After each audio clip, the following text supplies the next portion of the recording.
Private practice നടത്തരുത് അല്ലെങ്കിൽ അത് വലിയ ക്രിമിനൽ കുറ്റമാണ് എന്നുള്ള നിലപാടുകളൊന്നുമില്ല. പക്ഷേ രോഗികൾ വരി നിൽക്കുന്ന ഇടത്ത് അവിടെ സേവനം ലഭ്യമാക്കാതെ മാനദണ്ഡങ്ങൾ ലംഘിച്ചുകൊണ്ട് തൊട്ടടുത്ത് വാടകയ്ക്കെടുത്ത മുറിയിൽ ഇത്തരത്തിൽ പ്രാക്ടീസ് നടത്താനോ അതിന് പണം ഈടാക്കാനോ ഒന്നും ഉള്ള അവകാശമില്ല എന്നുള്ളത് മനസ്സിലാക്കേണ്ടത് ഡോക്ടർമാർ കൂടിയാണ്. ഇത്തരത്തിലുള്ള കാര്യങ്ങളിൽ പരിശോധന വേണ്ടതുണ്ട്. അത് സംവിധാനത്തിന്റെ ഭാഗത്തുനിന്ന് വേണ്ടതുണ്ട്, ഡോക്ടർമാരുടെ സമൂഹത്തിന്റെ ഭാഗത്തു നിന്ന് വേണ്ടതുണ്ട്.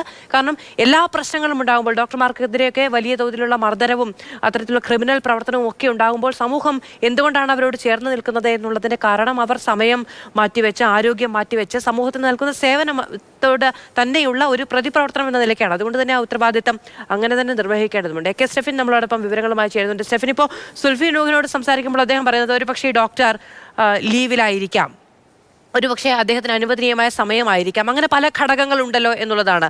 ഈ പ്രത്യേക സംഭവത്തിൽ ഇങ്ങനെ ഈ പ്രാക്ടീസ് നടത്തിയതുമായി ബന്ധപ്പെട്ട് അത്തരം ന്യായീകരണങ്ങൾ നിലനിൽക്കുന്ന സാഹചര്യമുണ്ടോ?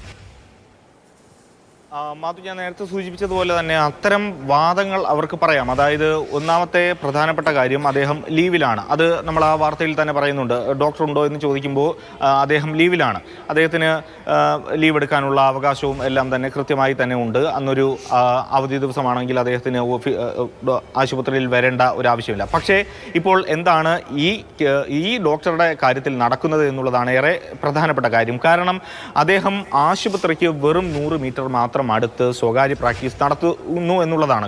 അപ്പോൾ പലതരത്തിൽ ഉള്ള പ്രശ്നങ്ങൾ അതുമൂലം ഉണ്ടാകാനുള്ള സാധ്യതയുണ്ട്. കാരണം ഒരു പക്ഷേ അദ്ദേഹത്തിന് മുമ്പിൽ ആശുപത്രിയിലേക്ക് വരുന്ന രോഗികൾ കൂടുതൽ മെച്ചപ്പെട്ട ചികിത്സ ഒരു പക്ഷേ അടുത്ത് ലഭിക്കും, ഇന്ന സമയത്ത് വന്ന് കണ്ടാൽ മതി എന്നൊക്കെ പറയുമ്പോൾ അതുവഴി അദ്ദേഹത്തിന് വഴിതിരിച്ച് വിട്ട് അല്ലെങ്കിൽ അവിടെ അദ്ദേഹത്തിന് ചികിത്സ നൽകാൻ വേണ്ടിയൊക്കെ കഴിയും. അദ്ദേഹം അങ്ങനെ ചെയ്യുന്നുണ്ടെന്നൊന്നും അല്ല നമ്മൾ പറയുന്നത്. എങ്കിൽ പോലും സർക്കാർ ഇറക്കിയിരിക്കുന്ന കൃത്യമായ നിർദ്ദേശങ്ങൾ അല്ലെങ്കിൽ നിയമങ്ങൾ എല്ലാം പാലിക്കാനുള്ള അത് ഈ ഡോക്ടർമാർക്കും ബാധകമാണ് എന്നുള്ളതാണ് ഏറ്റവും പ്രധാനമായും എടുത്തു പറയേണ്ടത്. ഇങ്ങനെ സ്വകാര്യ പ്രാക്ടീസ് നടത്താൻ ആണെങ്കിൽ അത് വീട്ടിൽ മാത്രമേ പാടുള്ളൂ.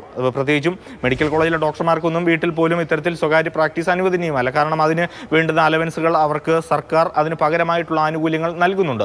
പ്രൈമറി ഹെൽത്ത് സെന്റർ മുതൽ ജില്ലാ ആശുപത്രിയിലെ ഡോക്ടർമാർ വരെയുള്ള ആളുകൾക്ക് സ്വകാര്യ പ്രാക്ടീസ് നടത്താം. അത് സ്വന്തം താമസിക്കുന്ന സ്ഥലത്തായിരിക്കണം എന്നുള്ളത് മാത്രം. അതോടൊപ്പം രോഗികളുടെ ബന്ധുക്കളോ ഒന്നും തന്നെ അവരെ വീട്ടിൽ വന്ന് യാതൊരു കാരണവശാലും കാണരുത് എന്നും ആ നിയമത്തിൽ കൃത്യമായി തന്നെ പറയുന്നുണ്ട്. ഒപ്പം മെഡിക്കൽ സ്റ്റോറിനോട് ചേർന്ന് അല്ലെങ്കിൽ ഫാർമസിയോട്, ലാബിനോടൊക്കെ ചേർന്നുള്ള കെട്ടിടത്തിൽ, വ്യാവസായിക അടിസ്ഥാന ആവശ്യത്തിന് വേണ്ടിയുള്ള കെട്ടിടത്തിൽ ഈ ബോർഡുകൾ പ്രദർശിപ്പിച്ചുകൊണ്ട് ഒരിക്കലും നിയമപരമായി അവർക്ക് അവിടെ ഇരുന്ന് രോഗികളെ ചികിത്സിക്കാൻ വേണ്ടി കഴിയില്ല. പക്ഷേ അതൊക്കെയാണ് ഇവിടെ സംഭവിച്ചുകൊണ്ടിരിക്കുന്നത്.